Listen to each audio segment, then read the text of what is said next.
Hey, welcome to OddsJam TV. Randall, I'm Bob. There's Mike. Steve will be along here in a little bit. We're here to make your sports and betting entertaining. We're brought There to you he by is. OddsJam, and there he is. He makes What's going on? right in the middle of my intro. Steve, way to go! Way to go, dude. I forgot my Stan Kroenke mask. Go Rams. Sorry. The premier odds comparison company. I don't want to hear about Kroenke right off the bat. Okay. You don't want to hear about who, Bob? Kroenke. Oh God. Oh, hey, don't forget, folks, to there are links down at the bottom for you to sign up for sports books. In order to use OddsJam, the more sports books that you are signed up with, the better off you are. Don't forget, those are in the links down below. And for those of you who don't know, I can't stand Stan Kroenke. I'm a St. Louis guy, and these guys you got to stop doing that to me, man. They're just constantly messing with me with Stan Kroenke because he loves St. Louis. He's a jerk, and that's all I can tell you. But let's just say it, guys. You guys were right. We were wrong on Kansas City. Randall, I wasn't. You were right about that. Okay, all right. It's a curse. Consensus you were right about that. We'll give you that. Okay. Actually, you had Kansas City picked in the show. You just changed your mind after you left the show because you knew that Patrick Mahomes, as you said, he's overrated. I think that's what you told me. Like he's not a really good quarterback, is he, Randall? I'm sticking by that. I do think he is one of the most overrated quarterbacks in the NFL, Bob. And Matthew Stafford, the quarterback for the Kroenkes, is playing in a Super Bowl, Bob. And Joe Burrow, who you were on this guy to win the MVP as maybe a sleeper this year. I mean, yeah, how about it? Yeah, that's good call, yeah. What do you think, Mike? Is Mahomes overrated? Oh, that's right. You're gonna talk about Justin Herbert, aren't you? Well, I just want to point out, our good friend Kenny White, he asked me a few weeks ago, he said, you got to be happy about your Bengals, right? And I said, well, a little bit, but I've been picking against them. He said, what are you doing, Mike? You've been on the Bengals all year. All year long you've been on the Bengals. Now you're jumping off the ship whenever the playoffs come. I'm the one, Bob, that started the Joe Burrow MVP discussion. You just jumped on board to try to piggyback off of me. That's what it was. I should have never jumped off the bandwagon. I'm not going to say I started, but I was one of the founding members of it. I kind of helped chip in on it a little bit. And there's a founding member of a bandwagon. You jump on a bandwagon, Mike. You don't found. All right. Hey, all right. Look, I jumped on. It was cool, and I jumped on. All right. But I jumped on it a little early when it wasn't quite as crowded. But hey, Steve, are you on the bandwagon too? Are you on the Joe Burrow bandwagon? I bet against him every single game this playoffs. So I think evidently you're not. Me too. Yeah. I mean, we'll see what I do in the Super Bowl, but yeah, it's not profitable fading him in the playoffs so far. Maybe he's a new Brady. Who knows? You're a little deep voice today there, Steve. You ain't got COVID, do you? No. I'm not sure. I better not.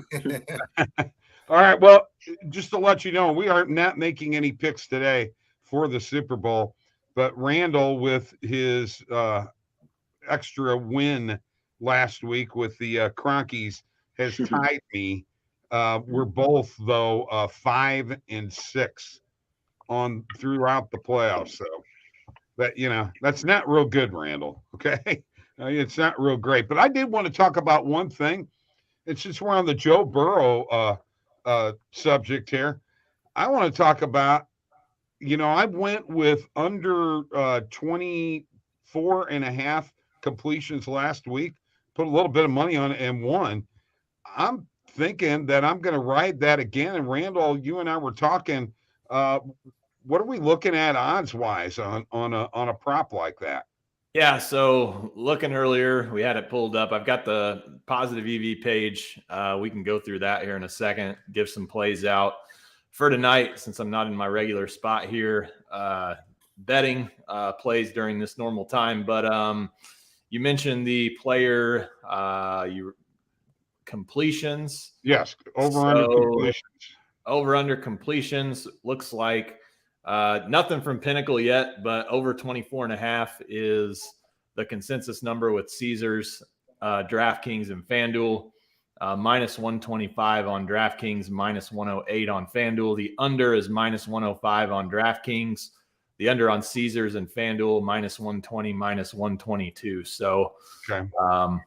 looks like DraftKings is the outlier there on the over, and they're the outlier there on the under as well. Let's take a look here and see if it was in Illinois. Let me flip states here. I've got another one for you, though, because I was looking on the Positive EV page, and, there is a first half point spread of plus 4.5 and minus 4.5. I'm thinking I want to jump all over the Bengals on that, even though it is at minus 150. And the play, I believe, it is on the Bengals. The play is on the Bengals at minus 150. Plus 4.5 for the first half. Mike, you think they're going to cover that in the first half, or your Cronky's going to just blow them out? Well, my worry there is, as we saw last week, the Bengals were not very good in the first half, and I think that the thing with Cincinnati is that even in all of these games, it has seemed that they have really started to get their groove in the second half. So I could very well see this game at halftime having the Rams on top, even, a touchdown. I mean, it's just the way the Bengals have gone. And I think they're going to want to get off to a better start. But, I mean, that Bengals offensive line has not been good at all, and it worries me. Yeah, well, it should when you're going up against that defensive line. I will say one thing. Joe Burrow will not get away from Aaron Donald's grasp or Von. Yeah, no, the main worry is you're gonna have more trouble with that defense and that pass rush of the Rams, I think, in the first half as opposed to the second half, because I think by halftime you're going to have had a taste of what that Rams pass rush is about, and you can adjust at halftime. So I can very well see this game being the Rams early and the Bengals going into halftime making the adjustments as they did against Kansas City. Okay, Steve, I'm going to ask you this real quick. I think Jamar Chase is going to have a big game. I'm hoping he is. But I really do think that he is the type of player that could eat that secondary alive because of his speed. What do you think? I agree. And, I was looking at MVP props this morning, and obviously the two QBs are the co-favorites, but I think Chase, he's like 10-1. I was considering that. There's still a lot of work to be done, but I agree. I think Chase could have a big game. Yeah, you don't see a wide receiver get MVP of the Super Bowl very often, do you, Randall? No, not often at all. And looking at the futures here, or I guess not futures, but MVPs on the Super Bowl. Steve, do you remember what Burrow was? A lot of times, I mean, you can get this MVP at a better number than maybe the Bengals on the money line, but I'm not seeing a number for that. Do you remember? Yeah, he was 225 on FanDuel. Yeah, so I mean, Burrow plus 225. I mean, I think a lot of people will take that. That's kind of one strategy that a lot of people use. If you think that the Bengals win, it's probably going to be, I mean, either Burrow or Chase, but plus 155 on the money line, you can get plus 225 on the MVP. So it's, that's pretty good. And you can do that again with Stafford. I'm not sure what his MVP odds are, but I mean, Rams minus 180. I think I just got a notification from ESPN. It looks like he's even money at some sports books. So, I mean, even money on Stafford versus laying 180. I mean, chances are, unless, Beckham or Kupp go off, it's probably Stafford. So just another way to bet the Super Bowl if you don't want to lay 180 and you'd rather take better than plus 155 on the Bengals. Matthew Stafford is not winning the MVP, guys. Come on, really? No. Well, the interesting thing here is Matthew Stafford. I really don't like him to win the MVP, and here's my reasoning: the Bengals are the best in the playoffs in turnover differential at +5. They've got 6 interceptions in the playoffs. I think that if the Bengals have any shot at winning this game, they're going to have to win the turnover battle clearly, and it has worked to their advantage so far. Yeah. And as I said, 6 interceptions. Look, Matthew Stafford has been unbelievable, but I could see Cincinnati turning him over. He hasn't been unbelievable. Okay, he's been good. He's been Bob. He's been okay, man. They He's been haven't good. lit it up. I'm sorry, he's not lit it up. I'm Bob, sorry. does your boy that you were hyping up earlier, Donald, does he have any chance? MVP, defensive player, first since Von Miller? I have. What do you mean, my boy? You were hyping up. You were hyping up Donald earlier. He is a St. Louis Ram draft pick, by the way. I just want you to know that. Yeah, and he plays for this guy right here. This guy. Yeah. Okay. No, he doesn't have a chance because they're not going to win. Okay. It can happen. I'm telling you right now, if the gods, all of the gods of sports are aligned, this cannot happen. It can't happen. It just can't. Bob, I told you this earlier when we did our radio show earlier this week. This is a win-win for me with a Bengals future paying me, and if it doesn't happen, the Rams win, and you get to watch that. I mean, it's a win-win for me. The Rams win, Bob goes and cries. The Bengals win, I get paid, and I mean, I'd almost. It might sound kind of crazy, but I almost might rather see the Rams win just to listen to you cry and boo-hoo. I'm not going to cry and boo-hoo, first off, okay? I'm going to find a way that they got lucky, okay? Trust me. I'll find something in the game that says they lucked out. Look at that goofball. It's your boy. Oh, I can't stand him.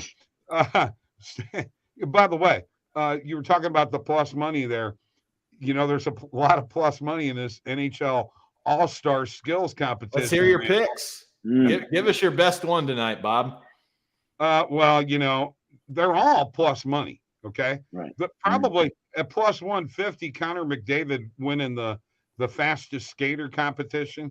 But Jordan Kyrou, my St. Louis Blues boy, in the competition, and he's plus 1,000. I put money on both of them, okay? Man, You're sleeping on Dylan. You're sleeping on Dylan Larkin in that competition, Bobby. I'll sleep on him all day long. Connor McDavid's he's faster than Kyrou, so I don't know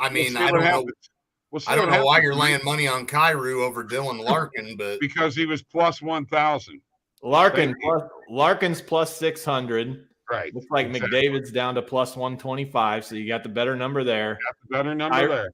Kyrou's still plus 1,000. So Mike's going with Larkin there. Steve and I, we don't have shit. So no clue. And you shouldn't. And let's shift to college basketball here, guys. Let's get off of this cronky Super Bowl that I can't hardly stand to talk about, and let's go to college basketball. There's a few games tonight with Richmond at -4. Who are they playing again, Randall? They're playing St. Bonaventure, the Bonnies.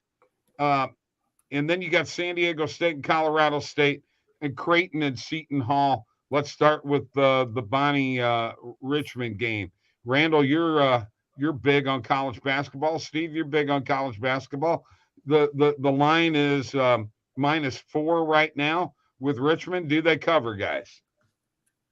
I bet it last night at the open at -3. Oh, cool. Yeah, no, I love Richmond. Randall knows. I've been riding this team ever since they had that first loss in conference. Like, this is a team, like, everyone on that team, the average age is 24. These guys have been playing on that team for forever. They run the Princeton offense. They're really good. I mean, St. Bonnie's is good. They're back to full health. But I've been riding Richmond, and, I mean, -3, -4. I like it up to -6.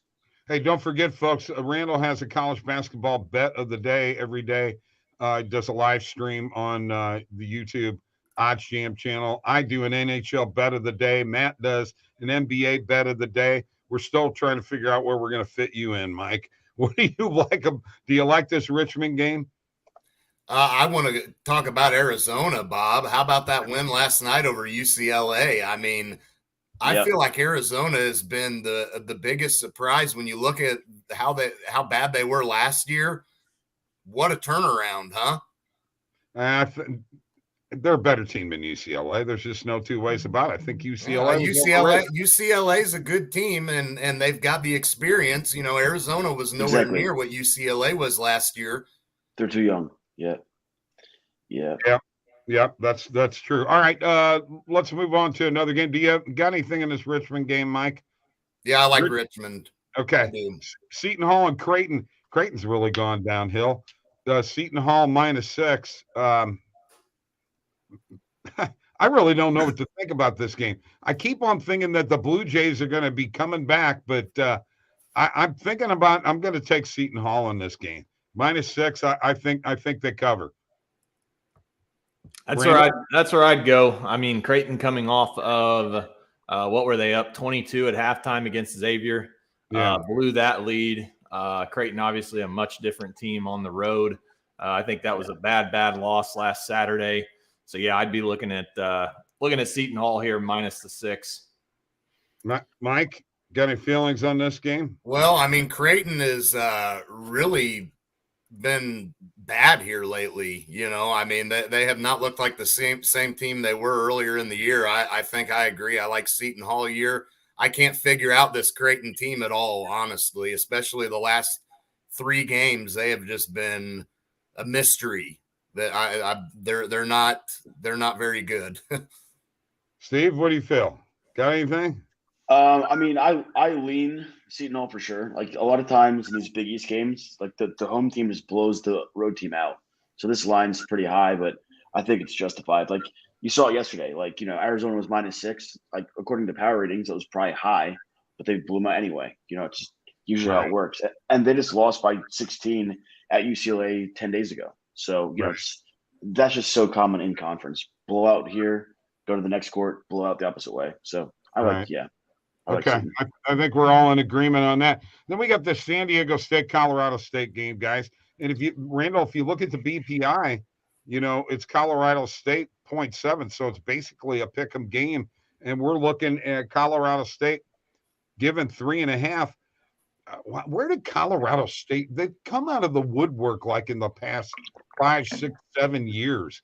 I never even hardly heard of this team, and now they're in the conversation all the time in the tournament. Randall, I mean, how did this happen?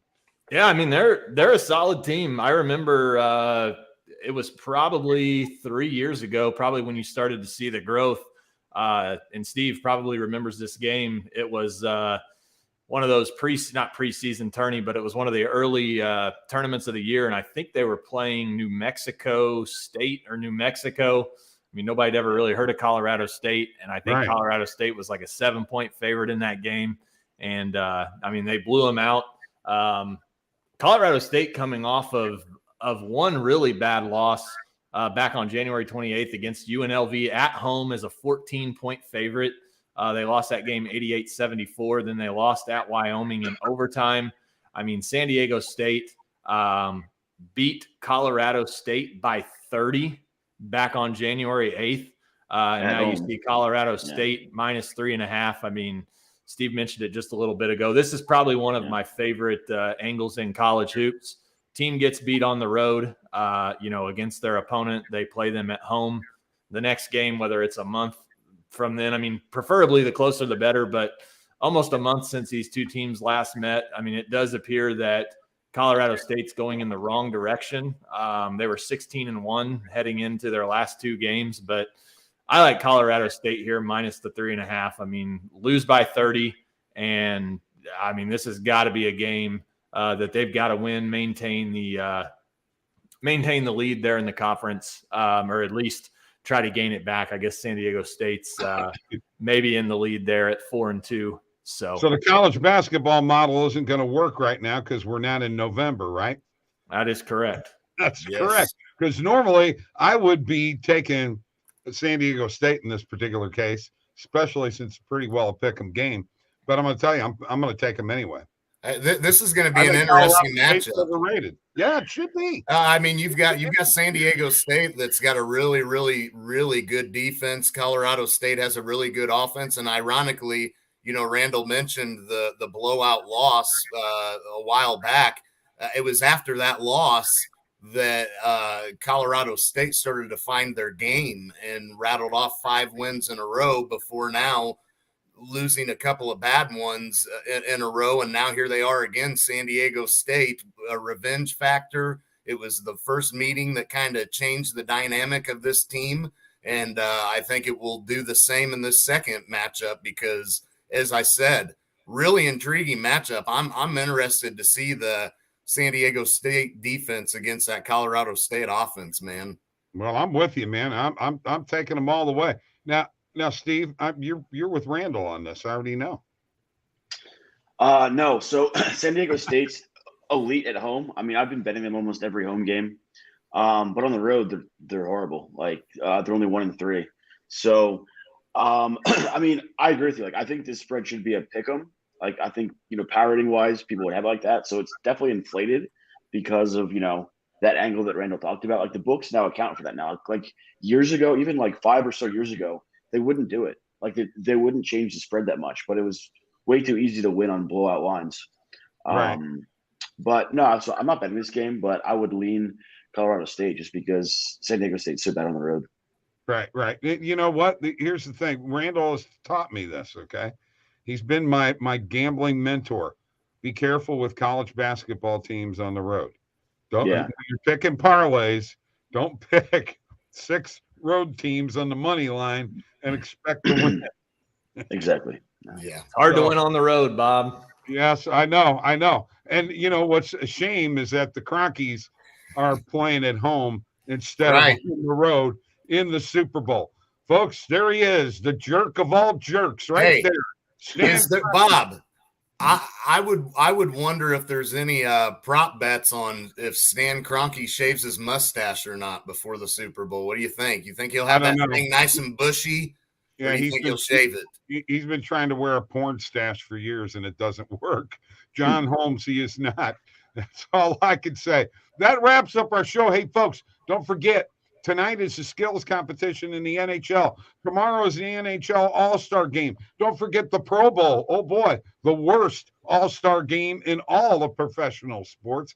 That's also on Sunday. So we've got a slate of All-Star games. Ought to be a lot of fun. What they're doing at the NHL All-Star Game in Vegas is going to be really cool. You guys got to watch it. You're going to have a shot at hitting blackjack, baby, with a puck. That's awesome. You can't beat that. Hey, we are OddsJam TV. Bob, Randall, Mike, Steve, we'll see you next week. We're ready for the Super Bowl, baby. Peace.